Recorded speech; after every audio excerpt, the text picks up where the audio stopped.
Congress party کی جانب سے کل جماعتی اجلاس منعقد کیا گیا۔ اجلاس میں NCP کے علاوہ دیگر کئی پارٹیوں کے نمائندے موجود تھے۔ دفعہ 370 کی منسوخی نے پورے ملک میں ہلچل پیدا کر دی ہے۔ اس مسئلے پر نہ صرف کشمیر میں غم و غصے کا اظہار کیا جا رہا ہے بلکہ ملک بھر میں تمام اپوزیشن پارٹیوں نے مودی حکومت کو گھیرنے کا منصوبہ بنایا ہے۔ اسی سلسلے میں ناندیڑ کے ITM کالج میں ایک اہم میٹنگ منعقد کی گئی۔ کانگریس پارٹی کی جانب سے طلب کی گئی میٹنگ میں مارکسوادی Communist Party, Communist Party of India, BSP، NCP، Janata Dal United کے ذمہ داران نے شرکت کی۔ NCP کے سینئر لیڈر کمل کشور قدم اور کانگریس پارٹی کے سابق وزیر اعلیٰ اشوک چوہان نے گفتگو میں حصہ لیتے ہوئے ملک کے موجودہ حالات پر شدید تشویش کا اظہار کیا۔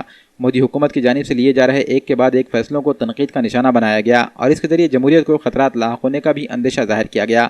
ان حالات میں اپوزیشن پارٹیوں میں شامل تمام ہم خیال سیاسی جماعتوں کو ایک پلیٹ فارم پر لا کر جلد ہی مودی حکومت کے خلاف احتجاجی تحریک شروع کرنے کا منصوبہ بنایا گیا۔ میٹنگ کے دوران یہ بھی طے کیا گیا کہ یوم آزادی کے فوراً بعد کوئی ایک تاریخ طے کی جائے گی جس میں ضلعی سطح پر احتجاجی مورچے کا انعقاد کیا جائے گا۔